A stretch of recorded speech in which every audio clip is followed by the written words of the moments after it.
Unconditional positive regard is a concept attributed to the psychologist Carl Rogers, who was the founder of person-centered counselling and humanistic therapy. And we introduced the idea of unconditional positive regard on day one of our coach training programs as an attitude and an approach which a coach should have towards their client. It always provokes lots of interest, challenge and questions, such as, but what does it really mean to have unconditional positive regard for someone? What exactly is it? And why is it important for a coach to have it?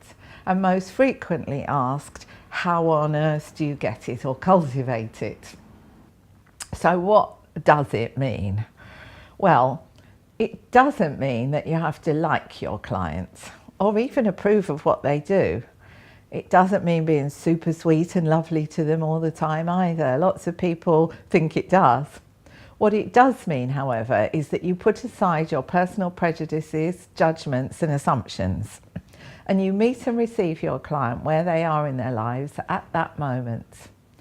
You see the person and not their behaviours or their history or even what you've heard from others about them.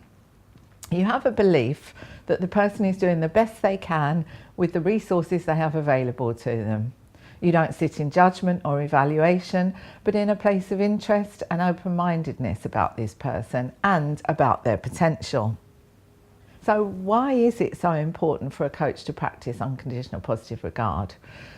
Well, Carl Rogers believed that unconditional positive regard creates an optimum environment for healthy growth and development in a client, a bit like replicating the ideal childhood environment of unconditional love. In fact, Rogers believed that for some clients who hadn't grown up in positive environments, this might be the first time in their lives that they encountered unconditional regard from another human being, and that this alone could be transformational for them. Because when a coach or therapist offers no judgment, a client can feel safe to express their thoughts and feelings freely. And by seeing the client beyond their behaviours, the coach offers the client a chance to realise that they are actually more than just their behaviours.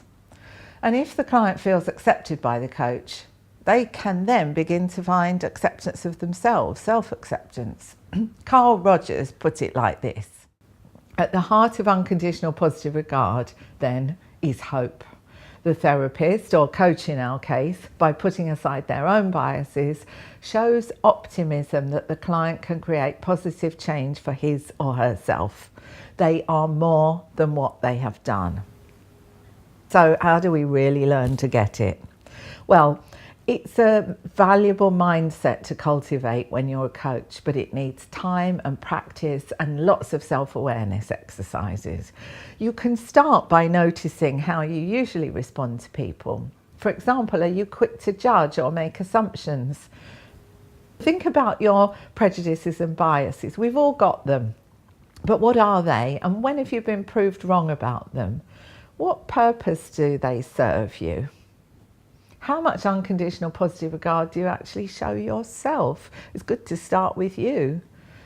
And in the end, it's a belief system and not a behaviour. If you really truly believe that adopting this approach will give your client the ideal environment for growth and development, then your behaviour will follow your belief. If you don't actually believe in the theory, there's no point trying to do unconditional positive regard because it just won't be congruent or authentic. I'd like to leave you with a famous Goethe quote, which goes like this: treat a man as he is and we make him what he is. Treat a man as though he already were what he potentially could be, and we make him what he should be. So what do you think?